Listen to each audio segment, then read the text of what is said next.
I came home exhausted, opened the door, and froze. My roommate, my childhood best friend, was standing there holding a pair of my white boxer briefs. "Since when do you wear white?" Blair asked. Then she smiled, shoved clean clothes into my chest, and told me to shower like nothing was weird. Because Blair was wearing a silk slip that barely covered her thighs, and she had no idea what that did to me. To Blair, I was safe. The one guy she could steal food from, drag around in public, and fall asleep on during movies. She didn't know I wanted her so badly it hurt, and I could never tell her. Because Blair had one rule: the second a guy stopped being just a friend and wanted more, she cut him off. So I stayed where it was safe, close enough to matter, never close enough to have her. At the mall, a guy from college stepped in front of me. "Tristan." He held up his phone. Blair's story, our fingers locked together, caption movie date. Then he smirked. "Still doing this? Hiding in the friend zone so you can enjoy boyfriend benefits?" I stayed quiet until he leaned in and said the one thing I'd spent years fearing. "What do you think Blair would do if she found out her favorite person wants her the exact same way every other guy does?" Because that was my real fear, not rejection. Losing her. Before I could answer, Blair came back, saw Tristan, and instantly turned cold. He tried to talk. She blocked him on the spot. Then, desperate, he pointed at me. "What about Ezra? Ezra is more obsessed with you than anyone here." That was it.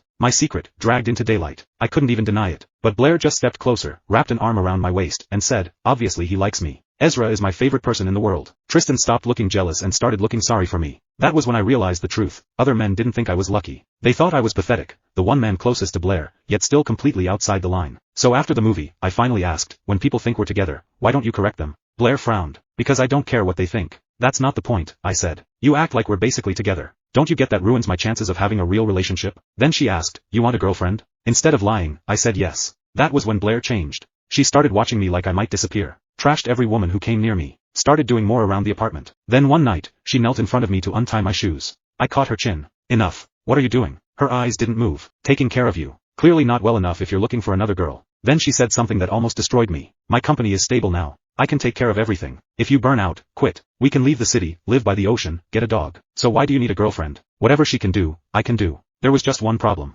She still didn't understand what I wanted from her. So I forced myself to say it. "I have physical needs, Blair." She went still. Then she grabbed my wrist, backed me into the front door, looked up at me, and whispered, "Ezra, why didn't you just tell me? I can do that too." And before I could stop her, she kissed me. For one terrifying second, I kissed her back. Because if Blair crossed that line and regretted it later, I'd lose her for real. So I ran. I buried myself in work, grabbed a project in Seattle, and left before she could stop me. Until the celebration dinner. The client's negotiator was a woman named Rosalind Blair. When she sat beside me, she looked at my phone and said, "I thought you and Blair would have made it official by now." Then she leaned in. "Trust me, your feelings were never the only ones in that room." Before I could process that, a shadow fell across the booth. I looked up, and Blair was standing there, 1,000 miles from home. Eyes blazing, breathing hard like she'd crossed the country just to find me. Then she looked at Rosalind sitting too close to me, smiled in a way that made my blood run cold, and said,